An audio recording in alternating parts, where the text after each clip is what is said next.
Crônicas do Amanhecer. Por Feijão, Centro Espírita Allan Kardec de Balneário Gaivota. Balneário Gaivota, 18 de março de 2024. O renomado neurocientista que não acredita no livre-arbítrio, somos a soma do que não podemos controlar. Parte 2. Em uma sociedade construída para que as pessoas se sintam culpadas por coisas que não podem controlar, acreditar que não existe o livre-arbítrio poderia ser libertador. É isso que pensa o neurologista americano Robert Sapolsky, professor de Biologia e Neurologia da Universidade de Stanford, no ZEUA. Para ele, o livre-arbítrio é uma ilusão. Considerado um dos cientistas mais venerados da atualidade pela revista New Scientist, Sapolsky passou 3 décadas estudando babuínos selvagens no Quênia, o que lhe permitiu descobrir interações sociais complexas. Suas pesquisas ajudaram a compreender aspectos do comportamento humano e o impacto do estresse na saúde. Mas sua posição é minoritária entre pensadores contemporâneos. Segundo o pesquisador, a melhor forma de explicar o livre-arbítrio é explicando o que não é livre-arbítrio. É onde as pessoas cometem o maior erro. Circunstâncias onde tomamos uma decisão existem todos os dias, por exemplo, onde escolher o que comer. Mas não é disso que falamos quando falamos em livre-arbítrio, explica.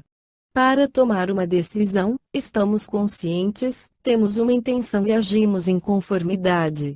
Sabemos qual será o resultado provável, sabemos também o que temos ou o que não temos que fazer, temos alternativas e, para a maioria das pessoas, intuitivamente isso seria ter livre-arbítrio.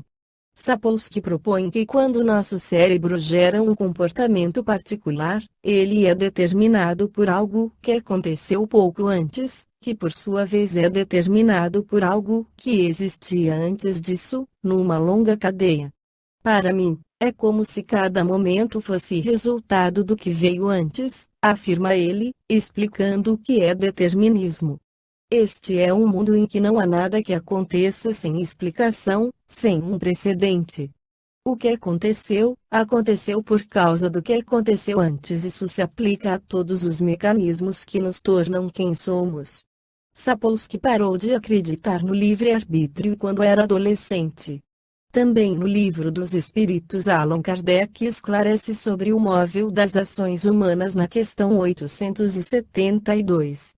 A questão do livre-arbítrio se pode resumir assim: o homem não é fatalmente levado ao mal, os atos que pratica não foram previamente determinados, os crimes que comete não resultam de uma sentença do destino. Ele pode, por prova e por expiação, escolher uma existência em que seja incitado ao crime, quer pelo meio onde se ache colocado, quer pelas circunstâncias que sobrevenham, mas será sempre livre de agir ou não agir. Assim, o livre-arbítrio existe para ele, quando no estado de espírito, ao fazer a escolha da existência e das provas e, como encarnado, na faculdade de ceder ou de resistir aos arrastamentos a que todos nos submetemos voluntariamente. Cabe à educação combater essas más tendências. Ela terá êxito nesse combate quando se basear no estudo aprofundado da natureza moral do homem.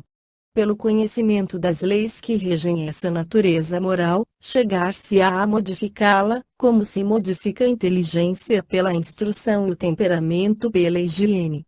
Desprendido da matéria e no estado de erraticidade, o espírito procede à escolha de suas futuras existências corporais, de acordo com o grau de perfeição a que haja chegado, e é nisso, como dissemos, que consiste sobretudo o seu livre-arbítrio.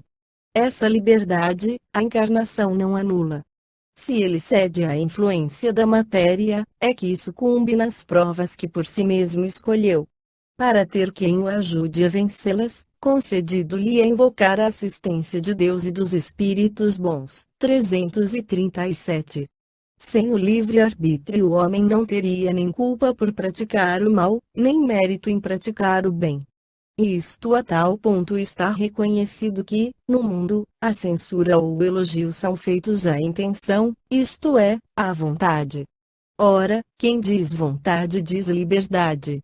Nenhuma desculpa poderá, portanto, o homem buscar, para os seus delitos, na sua organização física, sem abdicar da razão e da sua condição de ser humano, para se equiparar ao bruto. Se for assim quanto ao mal, assim não poderia deixar de ser relativamente ao bem. Mas quando o homem pratica o bem, tem grande cuidado de averbar o fato à sua conta, como um mérito, e não cogita de por ele gratificar os seus órgãos, o que prova que, por instinto, não renuncia, a despeito da opinião dos proponentes de certos sistemas filosóficos, ao mais belo privilégio de sua espécie, a liberdade de pensar. A fatalidade, como vulgarmente é entendida, supõe a decisão prévia e irrevogável de todos os sucessos da vida, qualquer que seja a importância deles. Se tal fosse a ordem das coisas, o homem seria qual máquina sem vontade. De que lhe serviria a inteligência, se estivesse invariavelmente dominado, em todos os seus atos, pela força do destino?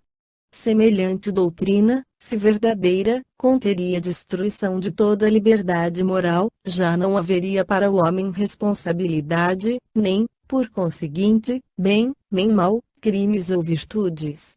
Não seria possível que Deus, soberanamente justo, castigasse suas criaturas por faltas cujo cometimento não dependera delas, nem que as recompensasse por virtudes de que nenhum mérito teriam. Ademais, tal lei seria a negação da do progresso, porquanto o homem, tudo esperando da sorte, nada atentaria para melhorar a sua posição, visto que não conseguiria ser mais nem menos. Contudo, a fatalidade não é uma palavra vã. Existe na posição que o homem ocupa na terra e nas funções que aí desempenha, em consequência do gênero de vida que seu espírito escolheu como a prova, expiação ou missão. Ele sofre fatalmente todas as vicissitudes dessa existência e todas as tendências boas ou mais que lhe são inerentes. Aí, porém, acaba a fatalidade, pois da sua vontade depende ceder ou não a essas tendências. Os pormenores dos acontecimentos, esses ficam subordinados às circunstâncias que ele próprio cria pelos seus atos, sendo que nessas circunstâncias podem os espíritos influir pelos pensamentos que surgiram. 459.